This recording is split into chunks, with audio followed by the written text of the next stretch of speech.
মেধার জয়, কোটার থেকে মেধা বড়। রাস্তায় নেমে ছাত্ররা সময় অপচয় করছে পড়াশোনা না করে। বলা হয়েছিল এই আন্দোলন মানুষের আন্দোলন ছিল।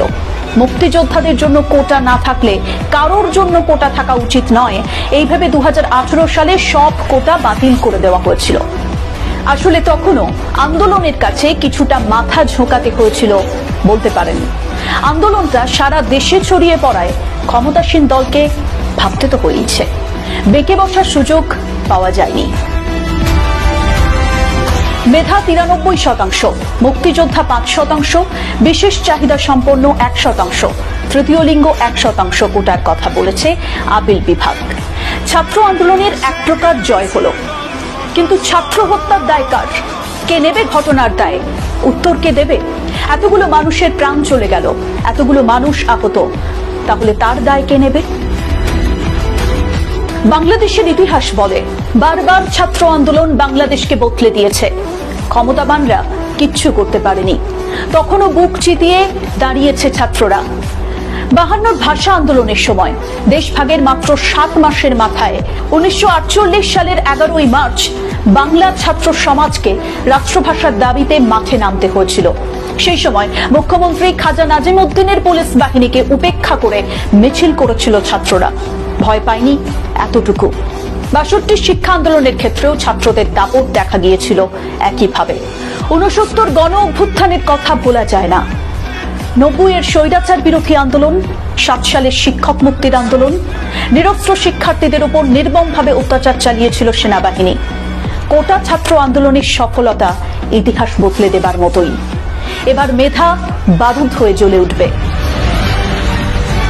যদি তুমি ভয় পাও তবে তুমি শেষ, যদি তুমি ঘুরে দাঁড়াও তবে তুমি বাংলাদেশ প্রমাণিত হবে।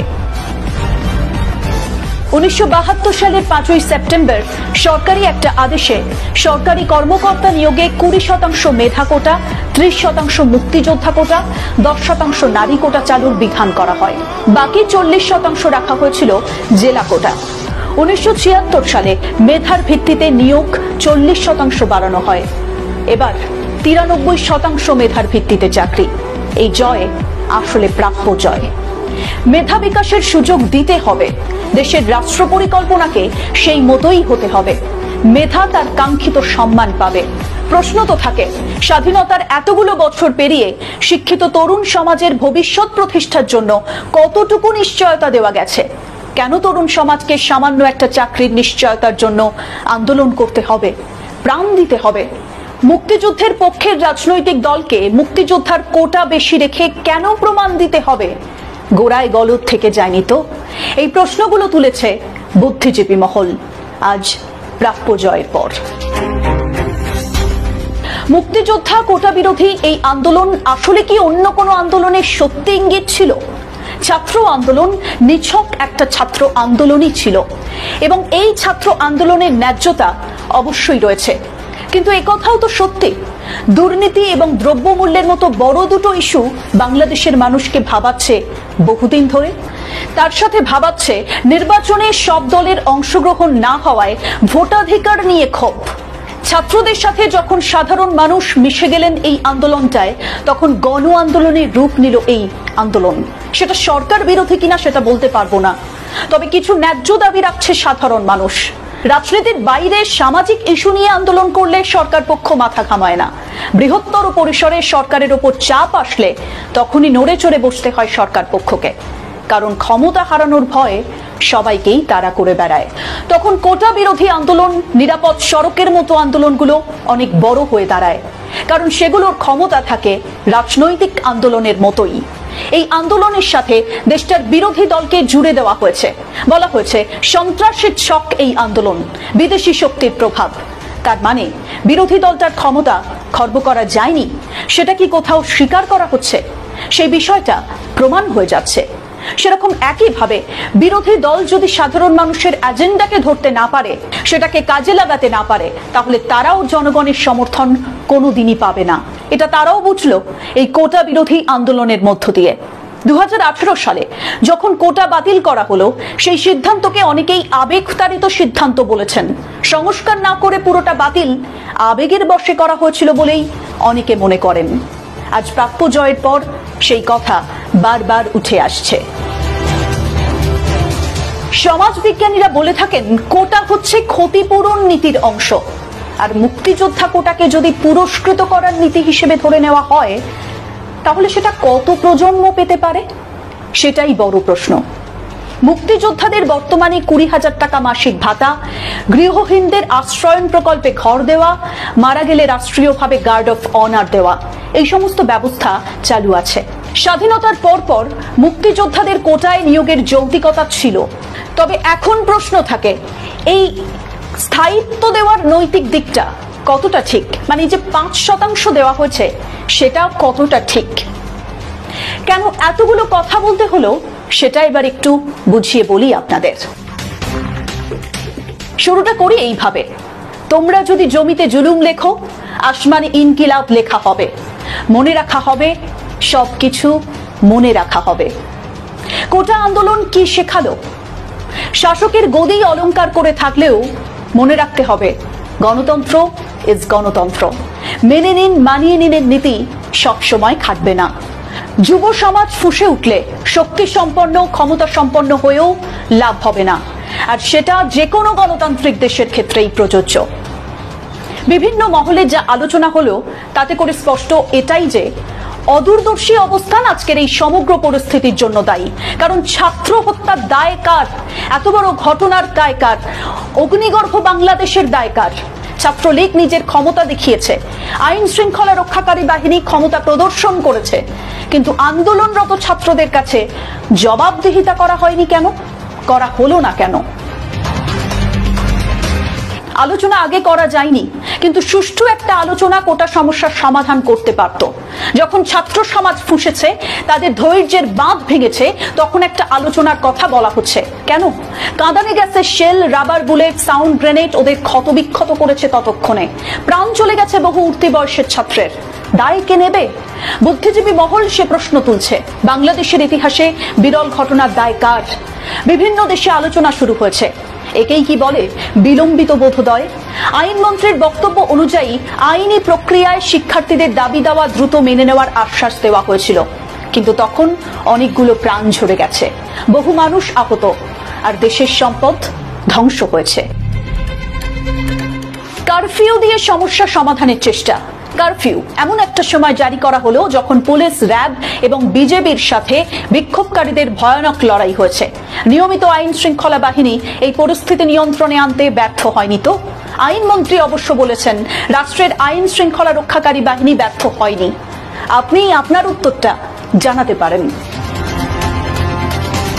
কোটা বাতিল নিয়ে মামলা হওয়ায় বিষয়টা আদালতের সিদ্ধান্তের উপরেই পুরোপুরি নির্ভরশীল ছিল কি? বহু বিশেষজ্ঞ বলছেন নির্বাহী উদ্যোগের মাধ্যমে শুরুতেই এই সমস্যার নিষ্পত্তি সম্ভব ছিল। সংবিধান অনুযায়ী কোটা রাখা বা না রাখা এবং রাখলে কত ভাগ, কোন কোন ক্ষেত্রে তা রাখা হবে সেটা সরকারের সিদ্ধান্তের বিষয়। সরকারি চাকরির বর্তমান কোটা পদ্ধতির যে সংস্কার প্রয়োজন তা মোটামুটি সমাজের সব মহলই মনে করেছিল। প্রথম আলোতেই এরকম একটা রিপোর্ট প্রকাশিত হয়, দেখে নিন রিপোর্টটি। 2018 সালের কোটা বিরোধী আন্দোলনের সময়ও ছাত্রলীগকে মাঠে নামানো হয়েছিল। আবার ঘটনার পুনরাবৃত্তি। সরকার অবশ্য আন্দোলনকারীদের বিরুদ্ধে সহিংসতার অভিযোগই এনেছে। আন্দোলনকারী ছাত্র দল, বলা ভালো সমগ্র আন্দোলনকারীরা যৌক্তিক সমাধান আশা করেছিল। মেধা না কোটা সে প্রশ্ন রেখেছিল।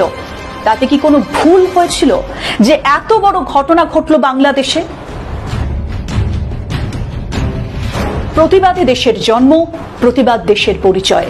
একবার ভাবুন তো, ধৈর্যের বাঁধ কতটা ভেঙেছিল যে পুলিশের অদ্যত বন্দুকের সামনে বুক চিতিয়ে দাঁড়িয়ে পড়েছে ছাত্ররা। পুলিশের তাক করা অস্ত্রের বিপরীতে শাহিদ বুক পেতে দাঁড়িয়েছিলেন। রাবার বুলেট উড়ে এসে বুকে লেগেছিল শাহিদের। পুলিশ কেন লক্ষ্য করে রাবার বুলেট ছুড়লো? বিকল্প কোনো উপায় ছিল কিনা? সেগুলো সব আজ প্রশ্নচিহ্ন। যদিও জানা যায় পুলিশ শুরুতে আবু সাইদকে অন্যত্র চলে যেতে অনুরোধ করে, কিন্তু বুলেট কেন? অধিকার কর্মীরা বলছেন মানব অধিকার লঙ্ঘন করেছে পুলিশ। দাবি আদায় করতে গেলে, নিজের মত প্রকাশ করতে গেলে যদি গুলিবিদ্ধ হতে হয় তাহলে তার থেকে খারাপ আর কিচ্ছু হয় না। তেমনটাই মত বহু বিশেষজ্ঞের। ওই যে প্রথমেই একটা কথা বলেছিলাম, গণতন্ত্র ইজ গণতন্ত্র। সেক্ষেত্রে দেখতে হবে কতটা স্বচ্ছ গণতন্ত্র। ঘটনাস্থল থেকে আবু সাইদকে সরানো যেত নাকি কোনোভাবে?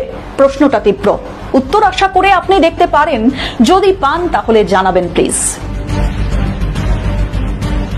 1971 সাল দক্ষিণ এশিয়ার রাজনীতিতে এক অগ্নিগর্ভ বছর।